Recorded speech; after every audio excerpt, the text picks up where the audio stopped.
I thought this was going to be a lot closer. I didn't think it would be a 20-point blowout. Like, it didn't feel like it was one of those games.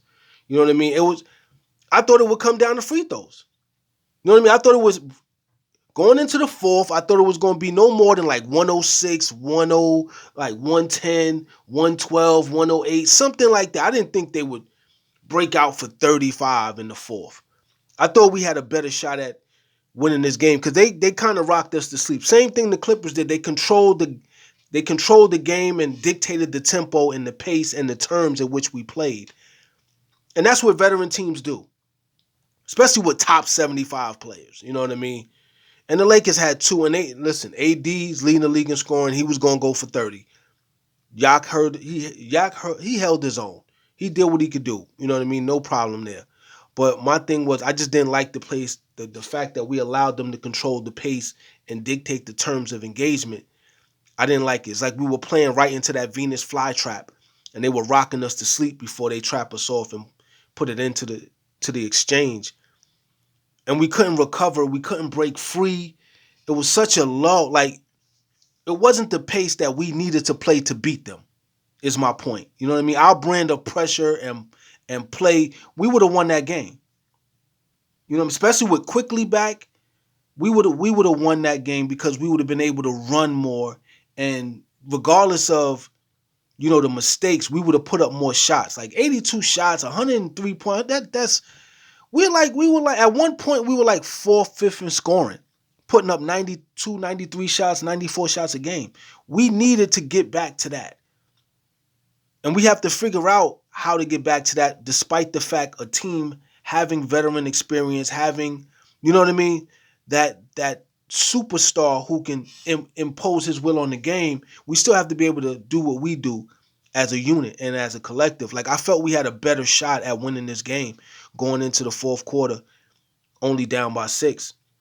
You know what I mean? I chose to listen to the game online as opposed to watch it. I was tired coming from work. That's why I didn't do a video. That's why most of the time, if you don't see me do a video at night, it's because I had a long day of work. I got to get off at 10. So by the time I get in, 10:15, 10:30, 10:40, it's like, you know what I mean? Everybody's in they recap mode, and I'm just winding down from work. But I think we should have had a better showing. Like, they put us in like, these teams are gonna put us in, especially veteran teams. They're gonna put us in a position where we have to be more efficient and a better shooting team than we are right now. 45% from the field on 82 shots is not gonna cut it. 34% from three. We hit 10, 11 threes. They hit about 12. Like, we kept that as far as the numerics, the production in a similar space, but we need to put up more shots against a team that has a formidable piece, like a top 75 piece or all NBA piece, all-star piece. We got to get our shots up. We got to get more opportunities. We can't be put in a space where we have to be efficient. We're not in that position yet. You know what I mean? And we 18 turnovers. We have more turnovers than we have fast break points. You know what I mean? You're not going to beat the Lakers with 2 top 75 guys. And LeBron was clearly playing, finally he was playing Robin to Anthony Davis's Batman, who was going to go for 30, like I said. But he got hurt. He got poked in the eye. He got hit in the eye by Yak. You know what I mean? But LeBron was just going through the motions, but I saw him lurking all game. He would impose his will and infuse his greatness here and there, especially in feeding Austin Reeves. You know what I mean? Make sure, you know what I mean? Feeding Hishimura, you know what I mean? Allowing these guys to be a decoy while he just kind of just cruise until it's time for him to throw the cape on him, which I felt that's what he did. You know what I mean? And I felt like we needed to be more of a force and force the tempo more while LeBron was cruising and AD was out. I think that was the perfect opportunity for us to make a move. And instead, they kept control over the pace. Like, we couldn't really get out there and do it the way we needed to do it in order for us to win. You know, it was definitely frustrating. And I don't like when they keep us around 82, 83 shots. Like, we have to get around 95 to 100 shots a game. especially against these veteran teams. We can't walk. You know what I mean? 29 threes. We got to get it to around 40. There was no way we should have played this conservative with such a young team because it puts everybody in this space where there has to be more perfection in their execution, and they have to play it with a higher IQ when they lack the experience to feed it. You know what I mean? But I kind of figured it would be closer than a 20-point blowout. You know what I mean? All the other numbers were kind of close. They kind of got away from us with the points in the paint, but the fact that they only had 5 turnovers, it made the fact that we had 13 more turnovers just that significant. They got like what, 20 points off our 18 turnovers, which isn't crazy, but they only committed 5, so they really took that opportunity away, and those are our fast break points. Mind you, it wasn't a lot of fast break points in this game. It played at an old man's pace. You know what I mean? And it wasn't much we could do unless we kind of figure out a way, unless we got going shooting wise and set the building on fire, or at least get it hot, make them feel uncomfortable. I think we were gonna remain boxed in. You know what I mean? And I didn't like it at all. You know what I mean? We needed that win. I'd rather us be 3-8 than 2-9 in LA, and we losing both to the Clippers and the Lakers in this, like with them controlling the. I personally think we should have beat the Clippers, and I felt like we could beat the Lakers as well. It's just we let them control. We let them have too much control. They didn't deserve it. Like I could see if they were fighting for it, but they came in and really was moving as if they had a good chance of winning. When I know for a fact, if we would have got going in a certain light, they would have never had a shot. It would have been more work for them. You know what I mean? And part of my issue with what I saw, I didn't like the fact that we didn't do what was working before. Playing through RJ Barrett and letting RJ Barrett be a playmaker, use his all around game, gives us a really good chance in a lot of spaces. I felt like last night should have been one of those all around things. You know what I mean? We got Quickley. Quickley is back. But Quickley is more of a scorer than a playmaker. He's going to look for his opportunities. He's going to look for his opportunities to infuse his game and move the needle, so to speak. But when he does that, he kind of takes RJ out the game.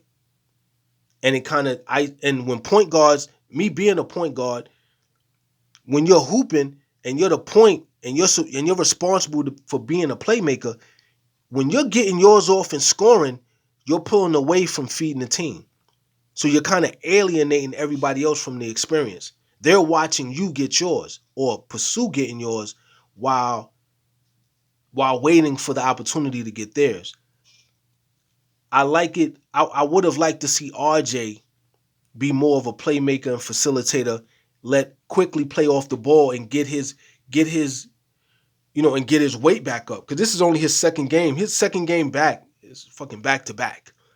Like, I would have loved him to play more off the ball and let RJ be more of a playmaker because he can do it, and that's what works. And then he can pick his points where he can use his power and his ability to maneuver and meander and force the Laker defense into a compromising space where they have to focus more on him and give everybody else a shot at success. You know what I mean? We never got a chance really to do that because quickly, once things got a little fragile for us and we were walking on thin ice, he tried to take over, which is a good thing, but also a bad thing because it limits us. It's great that he has that in him to take over, but it limits us as a team because when he takes over, who's going to pass the ball and feed everybody? You know what I mean? And you're the person who initially gets the ball out of bounds. So you get to make pivotal decisions.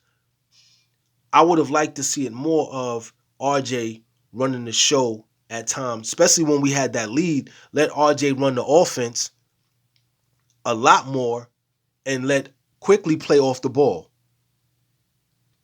Like Quickley playing a little bit more off the ball because he can still get his and play make when he sees opportunities, but like we move differently and there's a different morale and emotional momentum when RJ is moving around in a certain light.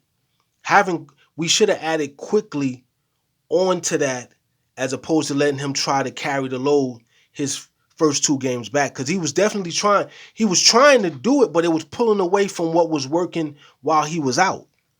And I can't wait till Scotty comes back, because Scotty is definitely the ultimate facilitator who can feed both of them, as they both can kind of play off the ball and let Scotty run. Because we're seeing that someone who's more pass first orientated, who's more playmaker orientated, running the offense while the scorers score and shooters shoot, helps us a lot more than having a shot first point, which benefits us at times because it keeps up with what the league is doing, but it hinders us at times when we're playing against veteran teams and the top five, playoff bound teams, because they also have a point guard who can hoop. And it's going to take more than a point guard performance, not only to keep us in the game, but to enable us to be in control and to possibly win the game.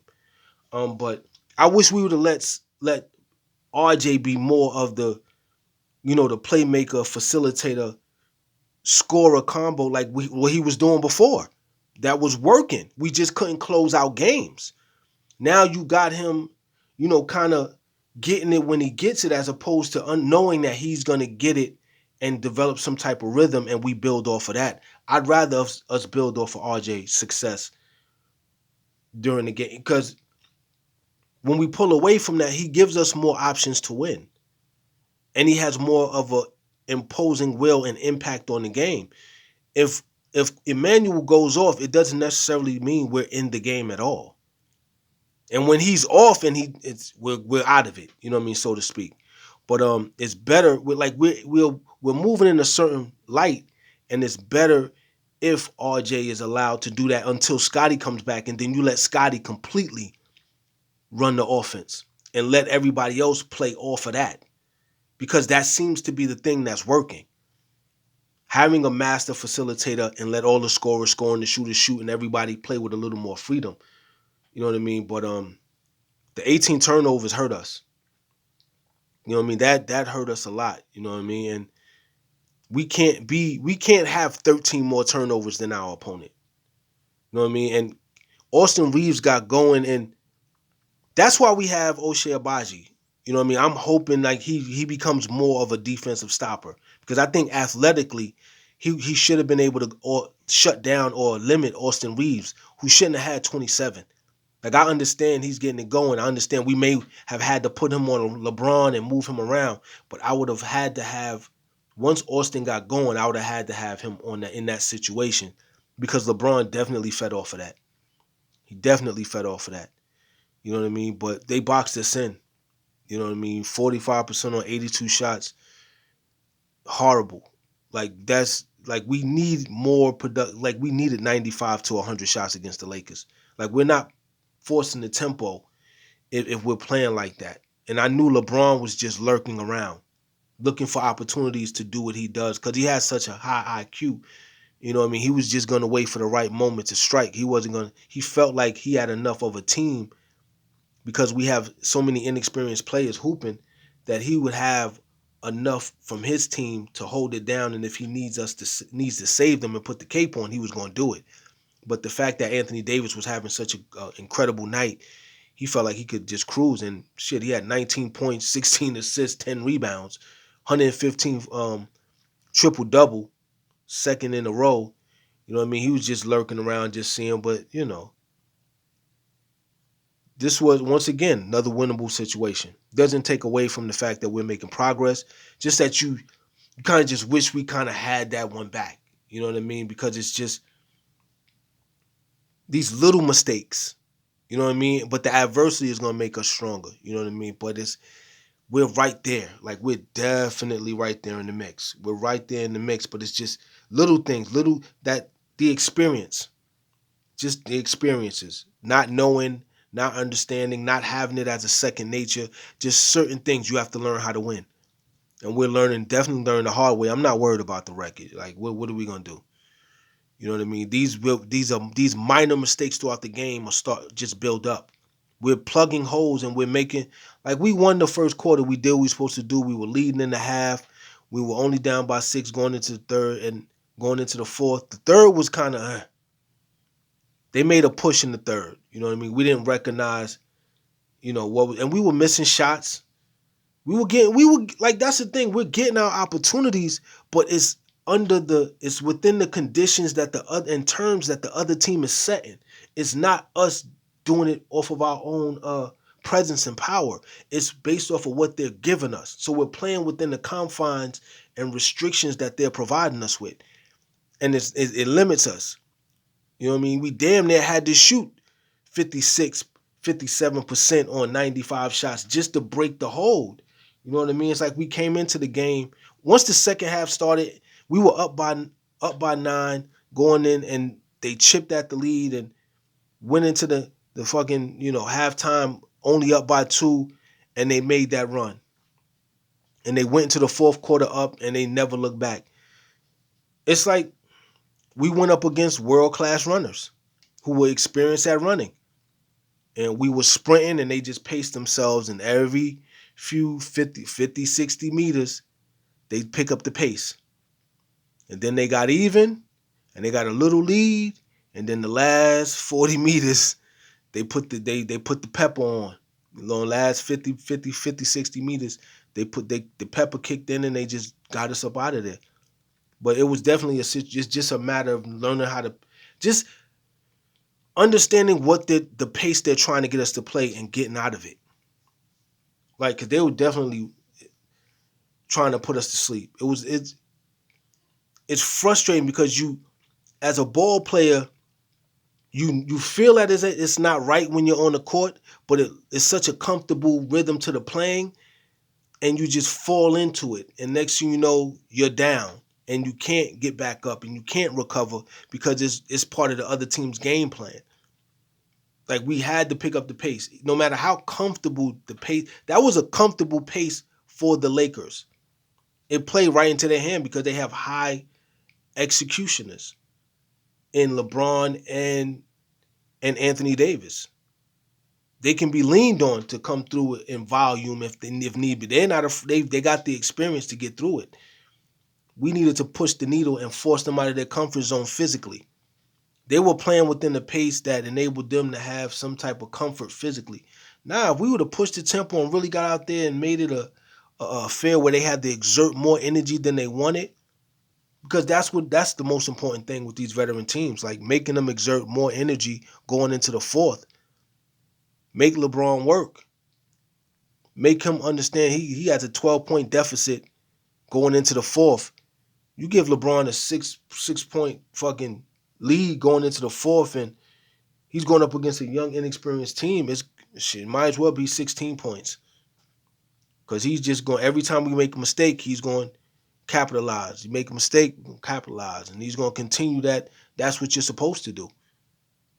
Force a mistake, grab a rebound, force a bad shot, grab a rebound, get a steal, loose ball, get a call, you're going your way. And every time you get these opportunities, you make sure you score. You make sure you score. And before you know it, you scored 6, 7 in a row. Then you score another 8 in a row. Then you go another 12 in a row, another 6 in a row, and they all add up. I mean, it's frustrating. Frustrating for us to lose, but I understand we just lack the experience, and it's a learning experience, man. We're getting it together. I'm not even worried about it. We're better than our record, I'll tell you that much, but we still got a lot to learn. I just feel like we should have played through RJ. The team feeds off of RJ and Scotty a little differently than they do Emmanuel. Because it's like when he performs or he's trying to perform, it's more him. RJ is like it's more of a coordination of everybody with RJ, and they feed off of it. Same thing with Scotty. You know what I mean? That's just something that has to be looked into and understood. You know what I mean? But we learn it. We're gonna fix it. We're gonna fix it. But we definitely need to shoot 96 to 100 shots and at least 40 to 45 threes just to, you know what I mean, to break free of the hold, because they wanted us to play that pace, and which would have forced us into be more of a higher executing team, and we don't have that experience yet and the reps yet. So it's par for the course. But tell me what you think. You know what I mean? Hit that like button and subscribe if you're new. I'm out of here. Peace.